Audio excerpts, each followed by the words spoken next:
이젠 누구도 막을 수 없다. 정상을 향한 피 튀기는 혈투.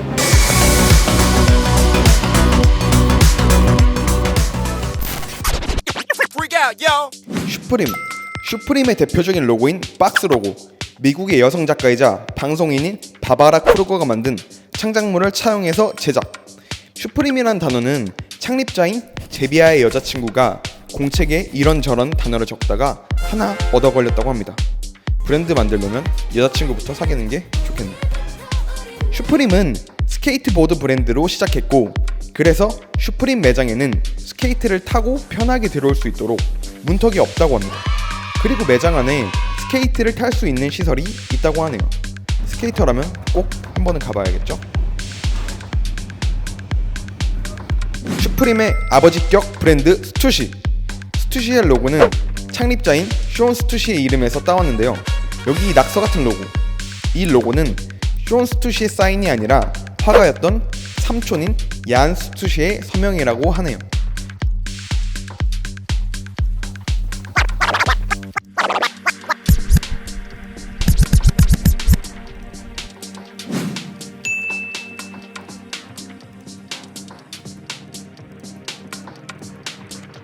그리고 밑에 이 SS 로고는 쇼온 스투시의 이름에서 따왔다고 합니다. 쇼온 스투시 SS. 정확한 유래는 없지만 로고 디자인은 샤넬의 로고로부터 영감을 받았다는 말이 있습니다. 이 티셔츠를 보면 샤넬 넘버5 향수를 닮았죠. 스투시는 이 로고를 직접 만든 서핑보드에 그려 넣으면서 팔게 되었고, 스투시라는 브랜드가 시작되었습니다. 베이프의 원숭이 캐릭터는 베이프의 창립자인 니고가 혹성 탈출의 열렬한 팬으로 1968년작 혹성 탈출을 보고 영감을 받았다고 하네요.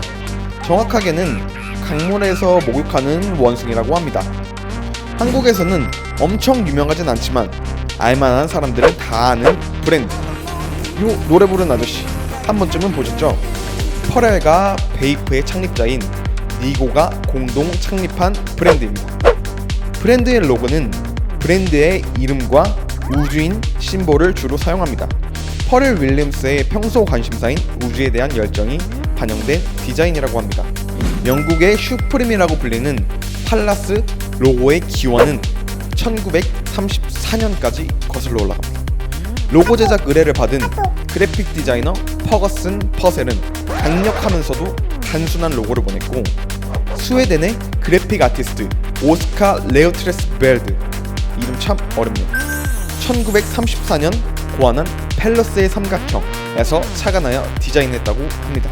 스트릿 아티스트인 셰퍼드 페어리는 끊임없이 반복된 하나의 이미지는 어떤 힘을 가질까 라는 호기심을 가지고 있었습니다. 그래서 이를 실험하기 위해서 안드레 더 자이언트의 얼굴을 스티커로 제작해 길거리 곳곳에 붙이기 시작했습니다. 처음엔 그냥 스케이트보더들 사이에서 밈처럼 자기들끼리 말로만 아는 문화로 전파되던 것이 점점 판이 커지게 되었고, 결국 미국 전역으로 퍼지고 마침내 안드레 자이언트의 얼굴은 전세계 길거리에 퍼지게 되었습니다. 그 결과 오베이라는 브랜드가 탄생하게 되었습니다. 근데 왜 굳이 안드레 자이언트의 얼굴을 사용했을까요? 그 이유는 셰퍼드 페어리가 신문에서 우연히 본 안드레 자이언트의 얼굴이 그냥 단순히 재밌어서 사용했다고 하네요. 안드레 자이언트가 살아있었으면 아마 마저 죽었을 수도 있고. 미국의 슈프림, 영국의 팔라스, 한국의 This is never that. 국내 스트릿 브랜드 하면 빼놓을 수 없죠. 이 This is never that이란 문구는 최종규 디자이너가 수업 시간에 들었던 문구라고 합니다. 처음 생각했던 것과 결과물이 다를 수도 있다는 뜻이라고 하네요.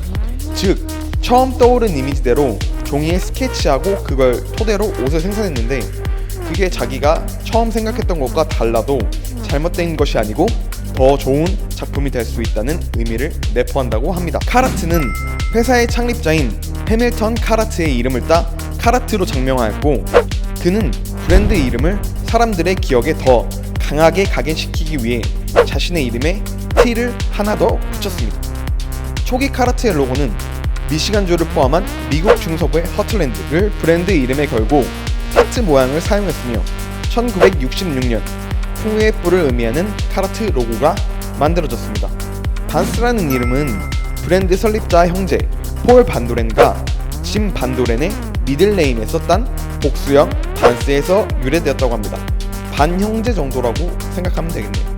반스 밑에 적힌 오프 더 월이라는 문구에 재밌는 이야기가 있는데 1970년대 중반 스케이트보더가 텅 빈 수영장에서 말 그대로 콘크리트 벽을 뛰어넘는 트릭을 연습할 때 생겨난 용어라고 합니다.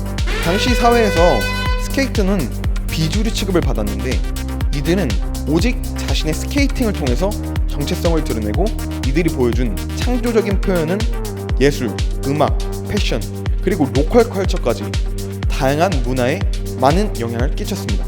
반스의 오프 더 월은 이처럼 주류에 대한 반항과 창조적인 자기 표현이라는 본래와 같은 의미로 사용한다고 합니다.